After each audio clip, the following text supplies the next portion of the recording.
હિન્દુ છીએ, પણ એ હિન્દુના છોકરાને કે હિન્દુની આવનારી 4 ભાઈઓ હોય કે 4 ઘરે ઘરવાળીઓ હોય કે એના મા બાપ હોય ને પૂછો કે વેદ કેટલા કીધો, અમને ખબર નથી.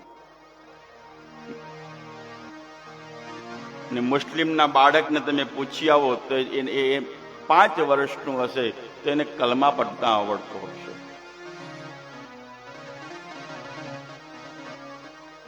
આવું આપણું ખોખલું હિન્દુત્વ છે, ખોખલું જેને કહેવાય. એને 4 વેદના નામ યાદ નથી, એને 18 પુરાણના નામ યાદ નથી, એને 6 શાસ્ત્રના નામ યાદ નથી, એને 2 મહાકાવ્ય મહાભારત અને વાલ્મીકી કૃત રામાયણ આ બંને મહાકાવ્યો છે. અનેક શાસ્ત્રો આપણા ધર્મ ગ્રંથો મને તમને કોઈને યાદ નથી. આ શાસ્ત્ર સત્ય છે, ઋષિનું રિસર્ચ છે. એની અંદર કેવલ ચુંદડીઓ બાંધી બાંધીને, લાલ કપડાઓ બાંધી બાંધીને ચોખા કંકુ ચડાવવા માટે આ શાસ્ત્ર નથી. આપણે એને એટલું જ સીમિત રાખ્યું કે ભાઈ એને ચાંદલો કરો, પોખા ચોડો, માથે ફૂલનો હાર પહેરાવો અને પછી મહારાજને સોંપી દો, મહારાજ જે કે સાંભળીએ. એ નથી. અહીંયા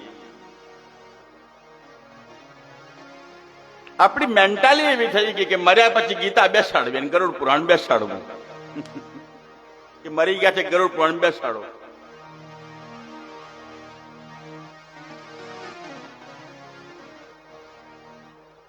ગીતા એ જીવન છે, જીવન જીવવા માટે છે. કેમ જીવવું, તમામ સમસ્યાનું સમાધાન ગીતાના પ્રત્યેક શ્લોકે લખાયેલું છે. અને આપણે ગીતાને 2 જ ઉપયોગ કરીએ. મર્યા પાછળ ગીતા સાંભળીએ છીએ અને એ પાછું મહારાજ એકલા બોલતા હોય, સંભળાય ન સંભળાય. અને બીજું પેલું શમ ખાવા માટે કોર્ટમાં.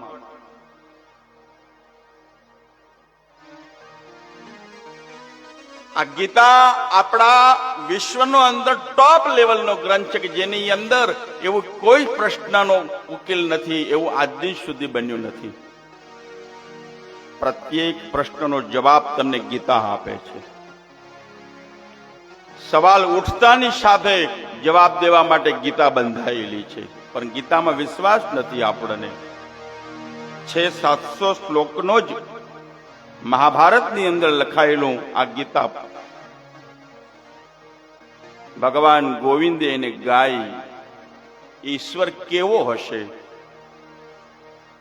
18,000 અક્ષોહિણી સેના છે અને આ આવતીકાલે એમાંથી કેટલાય ઓછા થઈ જશે એ કોઈ જ જાણતું નથી. અને મૃત્યુની સામે જે ગાયન કરે એને કહેવાય ગોવિંદ.